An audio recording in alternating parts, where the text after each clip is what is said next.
How are you today? It's a frequently asked question Thursday over here at Smart Debt Relief out here in San Diego, California. I'm going to go over the three common situations that I talk about in all the videos of people who are enrolling or who have enrolled into debt settlement into our program. I want to talk about how we came up with those three situations, why we came up with those three situations, and if you're not in those three situations, why debt settlement isn't a good process for you. So I hope you all enjoy this. If you're on our Facebook, feel free to comment with any questions, like it, do all that good stuff. I really don't care if you do, just watch it if you want. But if you're on YouTube, like it, subscribe, all that stuff. Again, don't really care if you do, but I want you guys to get these videos if you are enjoying them or if they are helping you out, okay? Let's get into it. The three common situations of people drowning in credit card debts. These are the exact situations that people are in when getting into our debt settlement program. The reason why we created the, sorry, I had a phone call. The reason why we created the guide, the ebook that said the three common situations is because we want to give you guys the understanding of what these people are in getting into a program. And if you're, you catch these situations before they happen, you can reverse the situation and get into a not using us, putting us out of business. I want to put us out of business. If that were the case, that would be amazing because people would be out of debt and they would, be living a financially better life. So let's get into it. I'm kind of babbling here. So the three common situations. Number one, people don't have enough money left over at the end of the month when they're done paying their bills. Now, these are people who are making their minimum payments just getting by. We're talking about all their bills. We're talking about their budgets, where they're living, their car, their insurances, their cell phones, their cable. If they still have it, they should be getting rid of it if they are in a situation that they can't afford, to pay more than their minimum payments toward their debts. Or maybe they do keep it just for entertainment and they realize, that's keeping them sane, right? I don't judge on my side of things. I just look at people's budgets and I see that especially the people that get into debt settlement, they don't have enough money or they don't have any money left over at the end of the month. The second situation is they don't have any money in the bank. Now, everyone's situation, of course, is different. But if you don't have any money in the bank, you're unable to take any money to put towards paying off your debt. Because anything above and beyond your minimum payments goes towards your principal balance, right? So majority of people don't have any money left over at the end of the month. They're unable to save anything, so they don't have any savings. And then the third thing is they don't foresee any increase in income with their job. Paying off debt is practical. Practical meaning simple, meaning it's easy. When I say it's easy, it's an easy process. It's difficult to do. You either got to make more money so you can pay more toward your debt, so you got to increase your income, or you got to lower your expenses.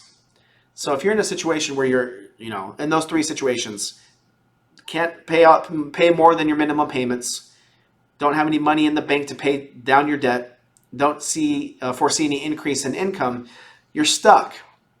And when I say you're stuck, you're stuck. Like there isn't any way out unless you win the lottery, unless you own a home and you can refinance your home, right? You're going to need to do that. You want to do that. These are for people, debt settlement's for someone who is stuck. They're not in control. But all the leverage is on the creditor side. Okay?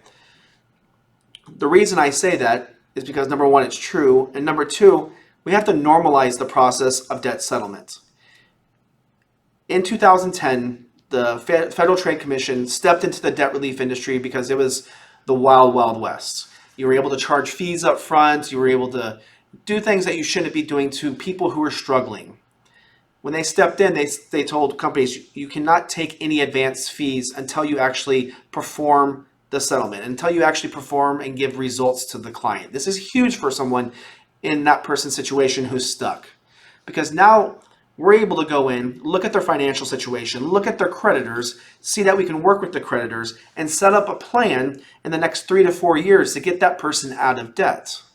The sacrifice the person who's in those three situations is making is the sacrifice to their livelihood, right? They may be current on their debt.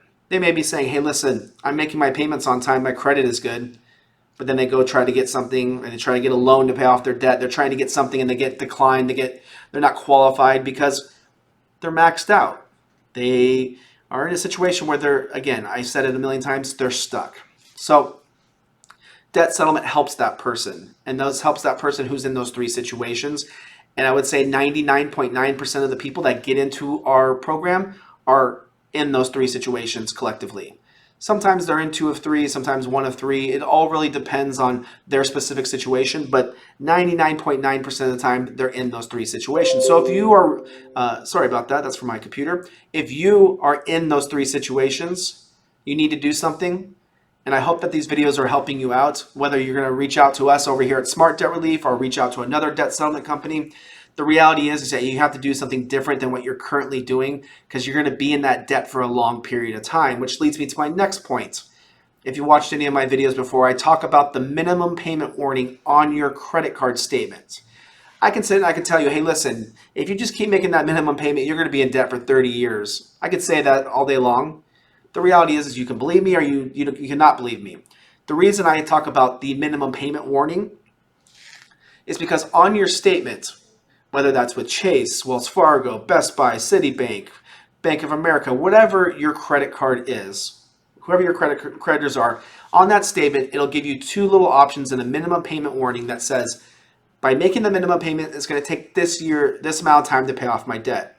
But it's also going to give you something on the top of it saying, if you pay an additional $50, $100, $200, whatever it may say on your statement, you can pay off your debt in 5 years or 6 years. That's when I go back to those three situations. If you did have enough money left over at the end of the month and you had more money to pay towards your debt, you would want to follow that system, whether that's a snowball system or just paying more towards your debt than the minimum payments, because you can actually start paying off your debt in a short period of time. But if you're in that situation, right, where you can only afford these minimum payments and you're maxed out, you can't do anything, you're stuck, you're buried like an Alabama tick, is what I like to call it. You have to look at this debt settlement process and you have to see on that statement from your creditor, it's going to take you 25 or 30 or 35 years to pay down your debt. And for a lot of people that we talk to, I would say that the average person we talk to is in their 40s and 50s.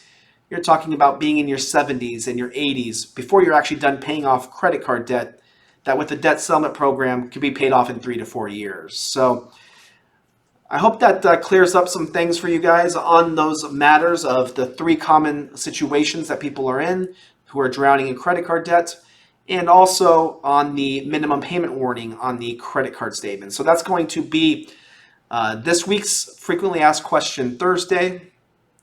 I'm going to kind of go over topics. Maybe I'm going to reword the title of this on a weekly basis, but it's going to be every single Thursday. And again, I hope you guys are having a great rest of your day. Enjoy the rest of your Thursday.